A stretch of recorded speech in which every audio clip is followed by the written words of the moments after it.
et bienvenue pour une nouvelle saison de notre chronique hebdomadaire consacrée aux films cultes des années 80. Cette semaine, coup de projecteur sur Le coup du parapluie de Gérard Houry avec Pierre Richard pour rôle principal.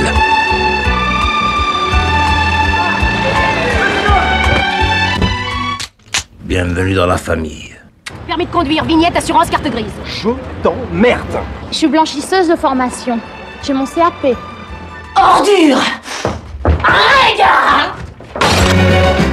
Et moi je le... Vous comprenez très vite. 10 millions de centimes. 5 maintenant et 5 après. Prépare les valises, on part. Pas ici. Qu'est-ce que t'as dit? Nie perché questo perché sì, la crepe si mette scava, ce que c'est fait. Ah, ça fait mal, ça. Dans le tourbillon du cinéma français des années 80, s'il est un film qui incarne le comique débridé et l'art du quiproquo, c'est bien Le coup du parapluie, porté par l'incomparable Pierre Richard. Ce film est une merveille d'absurdité, orchestré par le maître Gérard Houry et brassé avec le sens du rythme qui rend ses comédies inoubliables. Rago toutou, le rago de mon toutou. J'en suis fou.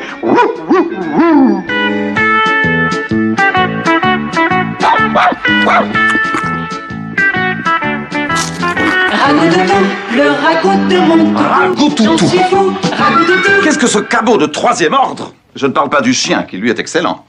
Viens foutre dans ce merdier, voulez-vous me le dire? Gérard Lecomte, petit acteur machiavélique et coureur de jupons, se retrouve par maladresse embarqué dans une histoire de contrat mafieux. Le comique du film repose sur une méprise habile. Croyant décrocher le rôle de sa vie, celui d'un tueur à gages dans un film, il est en réalité confondu avec un véritable assassin par de vrais malfrats. Sa mission, liquider Otto Kramp, dit la baleine, avec un parapluie dont la pointe est empoisonnée. Inspiré par un fait divers glauque datant de 1978, où 2 dissidents bulgares furent attaqués à Londres et Paris via un parapluie empoisonné, Houry tisse une intrigue délirante où la fiction rattrape la réalité, saupoudrée d'humour et d'action. Tu sais Didier, mon mec, qui veut se marier. Il me travaille au corps, tu peux pas savoir. Bah, dis-lui que tu peux pas divorcer. C'est moi ta meilleure protection. Oui, mais il sait qu'on n'a pas d'enfant. Il y a d'autres raisons pour pas divorcer. Lesquelles? Tiens, ton Didier là, je le connais, qu'est-ce qu'il fait? Il travaille pour une entreprise de dépannage. Dis-lui que je suis aveugle. Non, t'es fou, non? Tu fais de mal à personne et comme ça tu gardes ton mec et ta liberté. J'avais un dépannage dans le coin, j'en ai profité pour venir t'embrasser. Belle gueule, sympathique, viril. Né antisémite, mais gentil tout de même. Joue un peu molle, flasque. Qu'il a de gros sourcils. Ça, c'est un jaloux, ça, méfie-toi. Bouche en cul de poule. Il me plaît pas, je suis pas d'accord. Qui c'est? Mon mari. Il est aveugle? Bah, oui. Mais tu me l'as jamais dit? Non. Mais c'est pour ça que je peux pas divorcer. Tout repose sur le génie burlesque de Pierre Richard qui, fidèle à ses personnages d'éternels distraits, traverse le film comme un bolide inarrêtable, passant d'emmerde en catastrophe sans jamais perdre son entrain ni sa candeur. Face à lui, Valérie Mérès incarne Bunny, mystérieuse et pétillante, et Gérard Jugnot dans le rôle du français moyen, attendu de modestie et de réalisme. Grégoire! Fredo! Fredo, alors ça, qu'est-ce que tu fais là? Ben on vient d'arriver, alors on s'est dit avec Mireille si on passait chercher Grégoire. Comme on couche ce soir au camping à Pamplonne, on va le déposer à Saint-Trope. Je les attrape. Il y avait pas trop de monde sur la route? Avec 5 gosses qui pissent jamais en même temps, comment tu veux tenir une moyenne? Grégoire! Qui c'est cette radasse? Elle est mignonne. Et lui, il est mignon? Tu vas pas recommencer. Cette ressemblance, c'est ma punition. Y a que lui à pas se rendre compte. C'est tellement flagrant, de temps en temps j'ai l'impression que c'est toi que je trimballe sur mon dos. Un jour, je vais craquer, c'est sûr. Je dirai tout à Fred. Non, ne dis rien, ne craque pas. Ce serait alors, ça se serait. Enfin, Mireille, une fois, une malheureuse fois, rien ne prouve. Tout le prouve. Son nez, sa bouche, ses mimiques, ses caprices, ses mensonges. Parle pas encore. Toi non plus, t'as pas besoin de parler pour mentir. Ouri multiplie les références et clins d'œil à sa propre filmographie et au cinéma français. Du faux air James Bond sur le répondeur de Grégoire à l'intention de La Folle, qui rappellera aux fans Stanislas Lefort de La Grande Vadrouille.